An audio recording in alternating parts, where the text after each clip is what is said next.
الحمد لله وحده والصلاة والسلام على من لا نبي بعد ما بعد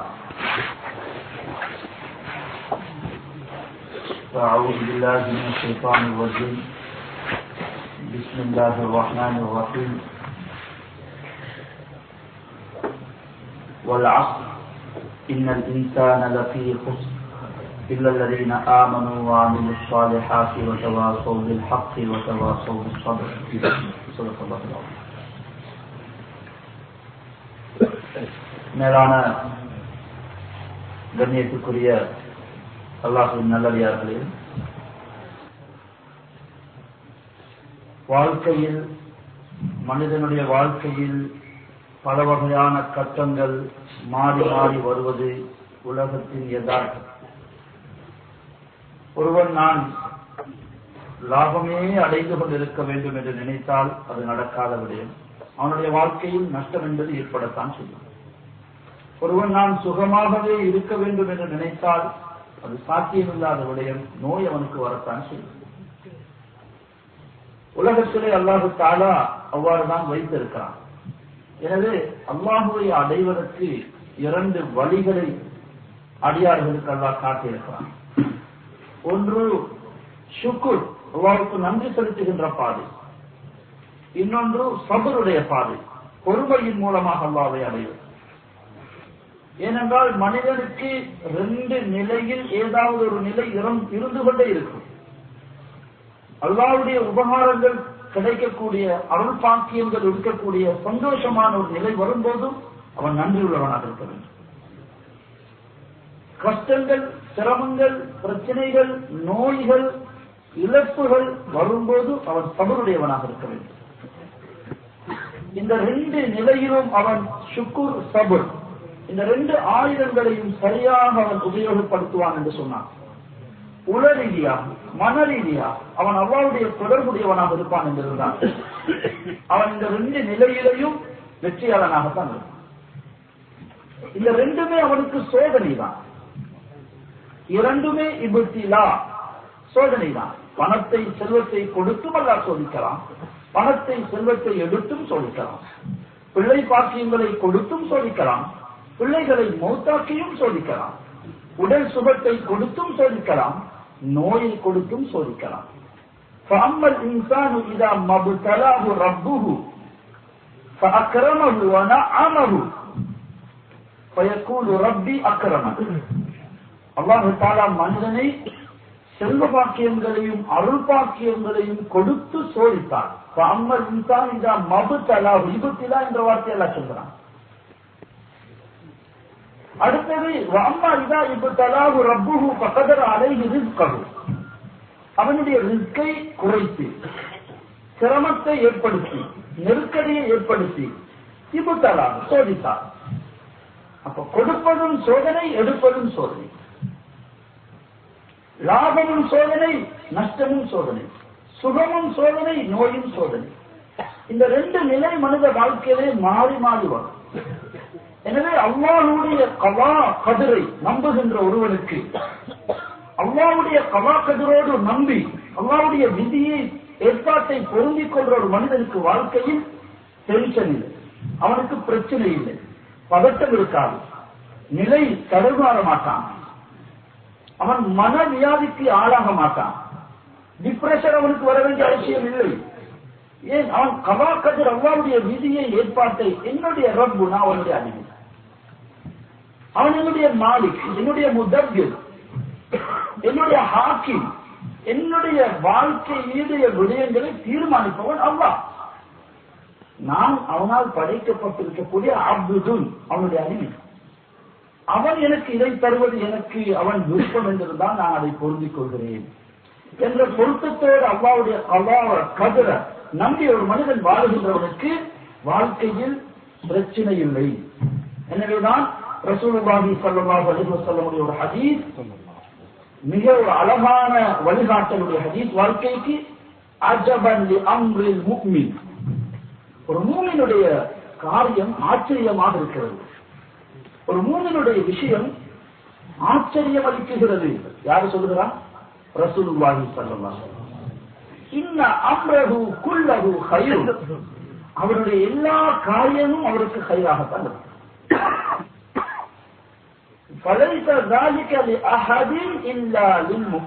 இது ஒரு மூமின் ஈமானுடைய ஒருவனுக்கு தான், அல்லாஹ்வுடைய நம்பிக்கையுள்ள ஈமான் உள்ள ஒருவனுக்கு தான் இது சாத்தியப்படுமே தவிர வேறு யாருக்கும் இது இல்லை.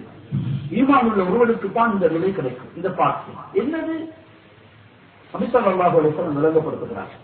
அவருடைய எல்லா நிலையும் அவருக்கு கயிறு தான், அவருடைய லாபமும் அவருக்கு வெற்றி லாபம் தான், அவருடைய நஷ்டமும் அவருக்கு லாபம் தான், அவருடைய வெற்றியும் வெற்றி தான், தோல்வியும் வெற்றி தான்.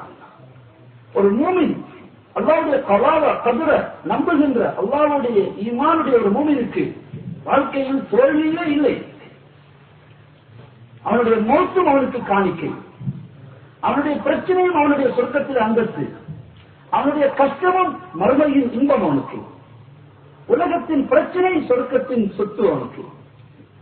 எனவே அவன் பதட்டப்பட்டு கவலைப்பட்டு நொந்து போய் ஒதுங்கி போய் மனதைரியம் இழந்து அவன் இருக்க வேண்டிய அவசியமே இல்லை. ரசூலுல்லாஹி ஸல்லல்லாஹு அலைஹி வஸல்லம் சொல்கிறார்கள் இந்த ஹதீஸுடைய தொடரிலே, இன் அஸாபத்துஹு ஸர்ரா ஷக்கர கான ذلك خيرا له, அவருக்கு ஒரு நல்ல சந்தோஷமான விஷயம் வந்தா பெருமடிக்க மாட்டார், அல்லாஹ்வுக்கு நன்றி செலுத்துவார். கான ذلك خيرا له, அது அவருக்கு கைராக இருக்கும். ஒரின் அஸாபத்துஹு ضرா, அவருக்கு ஒரு கஷ்டம் சிரமம் பிரச்சனை வந்தா சபர கான ذلك خيرا له, அவர் பொறுமை செய்வார், பொறுமையாக இருப்பார், அல்லாஹ் ஏற்பாட்டை புரிந்து கொள்வார். கான ذلك خيرا له, அவருக்கு கைரானதாக அவருக்கு நல்லதாக ஆகிவிடும் என்று ரசூலுல்லாஹி ஸல்லல்லாஹு அலைஹி வஸல்லம் சொன்னார். எனவே அன்பான அல்லாஹ்வின் நல்லடியார்களே, ஒரு ஈமானுடையவனுக்கு இந்த ரெண்டு நிலைகளும் வெற்றியாக தான் இருக்குகின்றது. இது ரெண்டுமே அல்லாஹ்வை அடைகின்ற நிலைகள், வழிகள். ஒன்று சபரின் மூலமாக அல்லாஹ்வை அடைவான், அல்லது சுக்ரின் மூலமாக அல்லாஹ்வை அடைவான். அவனுக்கு சந்தோஷமாக இருக்கிறதா நன்றி செலுத்துவான்.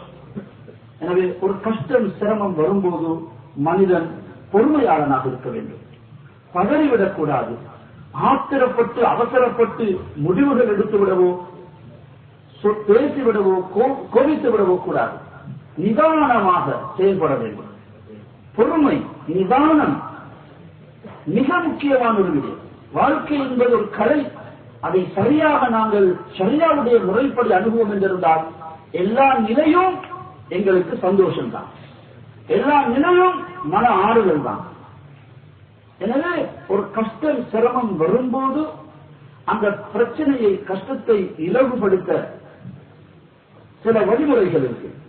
திடீர்னு மரணம் வரலாம், மனைவியின் மரணமோ, பிள்ளையின் இழப்போ, தாயின் மரணமோ, கூட பிறந்த உறவினருடைய இழப்போ, எதிர்பாராத ஒரு மரணம் அல்லது ஒரு பிரச்சனை, ஒரு நோய், ஒரு கஷ்டம் சிரமம் நாம் எதிர்பார்க்க கூடாது. கஷ்டத்தை சிரமத்தை பிரச்சனையை சோதனையை எதிர்பார்க்க கூடாது.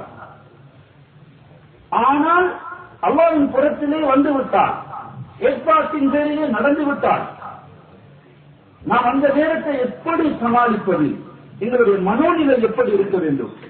முதலாவது அந்த நேரத்திலே கஷ்டங்கள் பிரச்சனைகள் சிரமங்கள் சோதனைகள் வரும்போது அதற்குள்ள நன்மைகளை நாங்கள் நினைத்து ஆறுதல் அடைய வேண்டும். லேசு மாசான நன்மைகள் அல்ல. அல்லாஹ் தஆலா அமல் இபாதத்தை கொண்டு அடைய முடியாத நன்மைகளை கஷ்டத்தின் போது பொறுமை செய்கின்ற ஒரு மூமினுக்கு அல்லாஹ் வைத்திருக்கிறார். நோயின் போது ஒரு பொறுமை செய்கின்ற மூமின் அவர் நன்மையால் அமல் இபாதத்தின் மூலம் அடையாத, தான தர்மத்தின் மூலம் அடையாத அந்தஸ்துகளை பொறுமையை கொண்டு அடைகிறார்.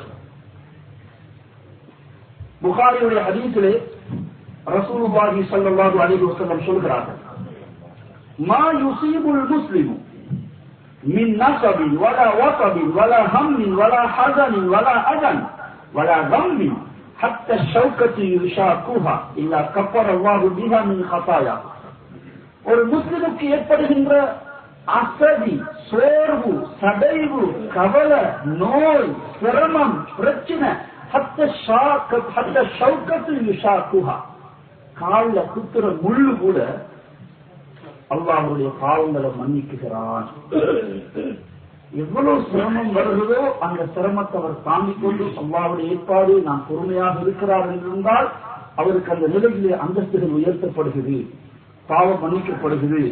முஸ்லிமுடைய ஹதீஸ்ல வருகிறது, இல்லா குத்திபத் லஹு பிஹா தரஜத்துன் வ முஹியத் அன்ஹு பிஹா கத்தியத்துன்.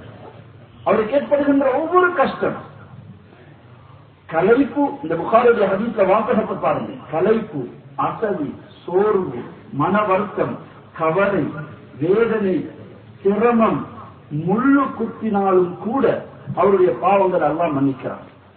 எனவே தான் ரசூலுல்லாஹி ஸல்லல்லாஹு அலைஹி வஸல்லம் சொன்னாங்க, ஒரு மூமினுடைய விஷயம் ஆச்சரியமாக இருக்குது. அஜபன் லி அம்ரில் முஃமின், ஒரு மூமினுடைய காரியம் எனக்கு ஆச்சரியமாக இருக்குது. இந்த அம்ரஹுக்குள்ள கைர், அவர்கள் எல்லாமே அவருக்கு கைது தானே, எல்லாமே லாபம் தான். லாபமும் லாபம், நஷ்டமும் லாபம், வெற்றியும் வெற்றி, தோல்வியும் வெற்றி. சுப்ஹானல்லாஹ்.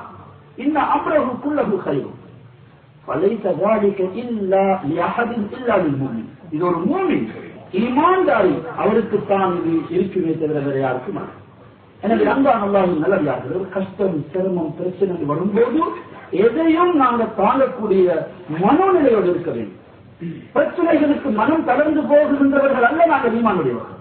கஷ்டங்களை கண்டு உயிரை பலி கொடுத்து தற்கொலை செய்து கொள்கின்ற ஈமான் இல்லாத, நம்பிக்கை இல்லாத, சவாக்கதிரை நம்பாத பொறுமையற்றவர்கள் அல்ல நாம். இந்த நம்பிக்கை இல்லாத மக்கள் இன்று தற்கொலையினுடைய முடிவுக்கு வருகிறார்கள். மனவியாதியால் பாதிக்கப்பட்டிருக்கிறார்கள். என்ன செய்வது என்று தெரியாது, நிலை குலைந்து மனவியாதியில் சிக்கி அதன் உச்சகட்டமாக தற்கொலை என்ற முடிவுக்கு வந்து விடுகிறார்கள். எனவே ஈமானுடையவர்கள் அவர்கள் ஒருபோதும் இந்த நிலைக்கு வர முடியாது. எனவேதான் தற்கொலை செய்தவனுக்கு நாளை மறுமையிலே அவனுக்கு மன்னிப்பு கிடையாது. ஈமான் இல்லாத ஒருவனாக இருந்தால்தான் அவன் தற்கொலை செய்து கொள்ள முடியும். ஈமான் இருந்தால் அவன் அந்த ஈமான் அவனை அந்த நிலைக்கு கொண்டு போக விடாது, அந்த செயலை செய்ய வைக்காது. எனவே ஒரு பிரச்சனை, கஷ்டம் வரும்போது முதலாவது விஷயம், நாம் அதற்கு இருக்கக்கூடிய நன்மைகளை, சிறப்புகளை, ஹதீஸ்களை எடுத்து படிக்க வேண்டும். ரியாது ஸாலிஹீனை பாருங்கள். எங்களுக்கு தெரிஞ்ச புகாரியிலே, முஸ்லிமிலே ரியாது ஸாலிஹீன் அதனுடைய ஹதீஸ்கள் தொகுக்கப்பட்டிருக்கிறது. கஷ்டத்துடைய நேரத்திலே இருக்கக்கூடிய அந்த ஹதீஸ்கள் ரசூலுல்லாஹி ஸல்லல்லாஹு அலைஹி வஸல்லம் ஆறுதல் சொல்கிறார்கள், எங்களுக்கு புத்திமதி சொல்கிறார்கள். அந்த நேரத்தில் அவர்களை எடுத்து படித்து, சுப்ஹானல்லாஹ், இந்த ஆறுதல்களை படித்து நாம் ஆறுதல் அடைய வேண்டும். இரண்டாவது விடயம், பிரச்சனைகள், கஷ்டங்கள் வரும்போது இது சின்ன சிரமம், இது அல்லாத இதை விட பெரிய கஷ்டங்களில் இருப்பவர்களை பார்த்து நாங்கள் ஆறுதல் அடைய வேண்டும். எனக்கு என்ன நடந்துருச்சு, எனக்கு ஒன்றுமாகல. ஒவ்வொருவருக்கு நடப்பதை பார்க்கும்போது எனக்கு ஒன்றுமே இல்லை என்று சொல்ல வேண்டும். ஏதோ பெரிதாக வரைய இருந்தது, சின்னதாக போய்விட்டது என்று நாம் தைரியமாக நிற்க வேண்டும். பிரச்சனைகளை, கஷ்டங்களை பொறுமையோடு, தைரியத்தோடு முகம் கொடுக்குகின்ற மனோநிலை உடையவனாக ஒரு மூமின் இருக்க வேண்டும். மூன்றாவது, இது அல்லாத அல்லாஹ்வுடைய அருட்கொடைகள். இது என்ன, இன்று ஒரு மாதம் அல்லது ஒரு கிழமை நான் சுகம் இல்லாமல் இருக்கிறேன், 10 வருஷமாக நான் சுகமாக இருந்தேன். 10 வருஷம் இருந்த சுகத்தை மறந்துவிட்டு ஒரு கிழமை நோயிலே நான் பதறுவதா? ஒரு பிள்ளை இறந்திருக்கின்றது, 4 பிள்ளைகள் அல்லாஹ் தந்திருக்கிறானே, இன்னும் பிள்ளைகளை பெற்றிருக்கக்கூடிய வாய்ப்புகளை தந்திருக்கிறானே என்று இருக்குகின்ற நியமத்துகளை அனுபவித்துக் கொண்டிருக்கக்கூடிய அருள் பாக்கியங்களை நினைத்து பிரச்சனையை, கஷ்டத்தை சின்னதாக மதிப்பீடு செய்து நாம் இலகுபடுத்திக் கொள்ள வேண்டும். சின்ன ஒன்றை பெரிதுபடுத்திக் கொண்டு நாம் தடமாறுவதல்ல, பிரச்சனைகளை பெரிய பூதங்களாக மாற்றிக் கொள்வதல்ல.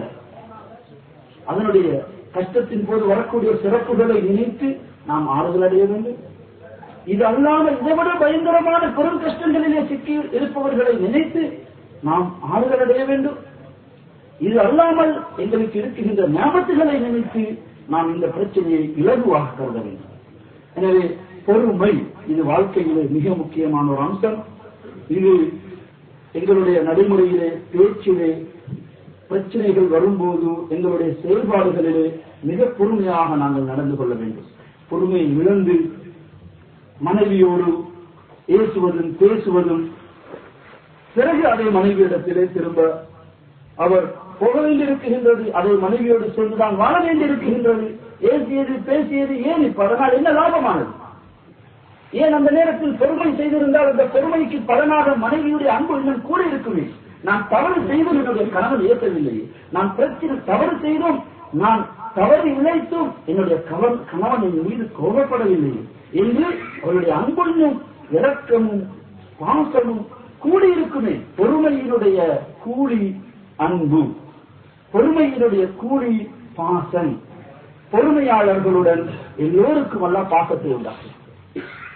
பொறுமையாக இருப்பவர்களுக்கு எல்லோரும் ஆதரவாகி விடுவார்கள். ஒருவன் ஏற்றுகிறான், பிரச்சனைப்படுத்துகிறான், ஒருவர் பொறுமையாக இருக்கிறான். இருந்தவர்கள் எல்லோரும் பொறுமையாளர்களுடைய பக்கத்துக்கு சேர்ந்து விடுவார், அவருக்கு ஆதரவாளராக ஆகிவிடுவார்.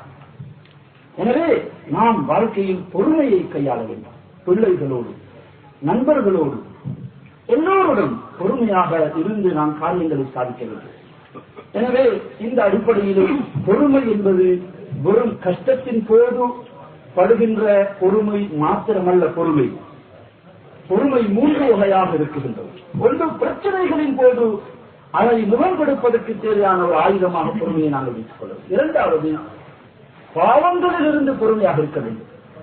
அஸ்ஸப்ர் அனில் மஆசி, பாவங்களை நான் செய்ய மாட்டேன் என்ற வைராக்கியத்தோடு இருக்கும்போது பாவங்களை செய்ய வேண்டிய நிலை வரும். பாவத்துடைய சூழலிலே அகப்படுவோம். பாவத்தின் பக்கம் நஃப்ஸும் ஷைத்தானும் ஹவாவும் மனோ இச்சையும் எங்களை இருக்கும். இந்த நேரத்தில் பொறுமை இல்லை என்றிருந்தால் அவன் மீண்டும் மீண்டும் பாவங்களை செய்து கொண்டிருப்பான். பாவத்தை செய்ய மாட்டேன், மனம் துடிக்குகிறது, இச்சை துடிக்குகிறது, நண்பன் சொல்லுகிறான், நண்பன் அழைக்குகிறான், பாவத்தின் வழிகள் இருக்குகிறது. ஆனாலும் நான் பொறுமையோடு இருப்பேன், பாவம் செய்ய மாட்டேன். பாவத்தை செய்யாமல் இருப்பதற்கு என்ன தேவை? பொறுமை தேவை. கஷ்டங்களை சகிப்பதற்கு பொறுமை தேவை. இரண்டாவது பொறுமையின் வகை பாவத்தை விடுவதற்கு பொறுமை தேவை. மூன்றாவது நல்லவர்கள் செய்வதற்கும் பொறுமை தேவை. வணக்க வழிபாடுகளை செய்வதற்கு பொறுமை தேவை. எனவே அன்பான அல்லாஹ்வின் நல்லடியார்களே, பொறுமை என்பது வெறும் பிரச்சனைகளின் போது மௌனமாக இருப்பது மாத்திரமல்ல. பொறுமை பாவங்கள் செய்யாமல் இருப்பதற்கும் மனிதனுக்கு பொறுமை தேவை. இரண்டாவது, அவனுக்கு இபாதத்துகள் வணக்கங்கள் செய்வதற்கும் தொழுகையை அமைதியாக தொழ வேண்டும், பொறுமை தேவை. தொழுது முடித்த பிறகு தொழுத இடத்தில் அமர்ந்திருக்கும் காலமெல்லாம் தொழுத நன்மை கிடைத்துக் கொண்டே இருக்கின்றது. மலக்குமார்கள் அவருக்கு ரஹ்மத்து செய்கிறார்கள். அங்கே அமைதியாக இருப்பதற்கு அவருக்கு பொறுமை தேவை. துஆ கேட்பதற்கு ஆறுதலாக அமைதியாக அல்லாஹ்விடம் தன்னுடைய எல்லா விடயங்களையும் சொல்லி கதைத்து அல்லாஹ்விடத்திலே கெஞ்சி மன்றாடி கேட்பதற்கு பொறுமை தேவை. இல்லை என்றால் எவ்வளவு தேவைகள் இருக்கத்தக்க சீக்கிரமாக பரவர என்று அவன் ஓடிவிடுவான். குர்ஆன் ஓதுகிறான், அமைதியாக ஓடுவதற்கு அவனுக்கு பொறுமை தேவை. இன்று அமளிவாதத்தில் இதற்கு பொறுமை இல்லை. பரபரப்பு, விறுவிறுப்பு, அவசரம், அரைகுறையாக முடித்துவிட்டு வருகிறோம். எனவே பொறுமை என்பது கஷ்டங்களை சகிப்பதற்கும் பொறுமை தேவை, பாவங்களை விடுவதற்கும் பொறுமை தேவை, அமளிவாதத்துகளை நிரப்பமாக செய்வதற்கும் பொறுமை தேவை. மனிதனுடைய அடுத்த நிலைதான் சந்தோஷமான நிலைகள் வரக்கூடிய, நியாமத்துகள் வரக்கூடிய நேரங்கள். அந்த நேரங்களில் மனிதன் பெருமை அளிக்காமல், நான் சாதித்து விட்டேன் என்று நினைக்காமல், எனக்கு கிடைத்து விட்டது, நான் அடைந்து விட்டேன் என்ற இருமாப்புடன் நடக்காமல் அவன் பணிந்து அல்லாஹ்வுக்கு நன்றி செலுத்தி அவனுடைய செல்வ சுகங்கள் கூடும் போது, வசதி வாய்ப்பு அதிகரிக்கும் போது, பாக்கியங்கள் அதிகரிக்கும் போது அவன் இன்னும் பணிந்து பணிவுள்ளவனாக ஆகி கர்வமோ பெருமையோ மமதையோ இல்லாமல் ஆகி அல்லாஹ்வுக்கு நன்றி செலுத்திக் கொண்டு பணிவோடு நடக்கக்கூடிய நல்லடியானாக மாற வேண்டும். அல்லாஹ் சுப்ஹானஹு வ தஆலா இந்த 2 நிலைகளிலும் கஷ்டங்களை விட்டும் அல்லாஹ் எங்கள் எல்லோரையும் பாதுகாக்க வேண்டும். அப்படியாக வரக்கூடிய கஷ்டங்களின் போது மனதைரியத்தோடு பொறுமையோடு இருந்து அல்லாஹ்வை நெருங்குகின்ற, அல்லாஹ்வுடைய திருப்பொருத்தத்தை அடைகின்ற நல்மக்களாக அல்லாஹ் சுப்ஹானஹு வ தஆலா நம் அனைவர்களையும் ஆக்கி வைப்பானாக. ஆகிரு தாவானா அல்ஹம்துலில்லாஹி ரப்பில் ஆலமீன்.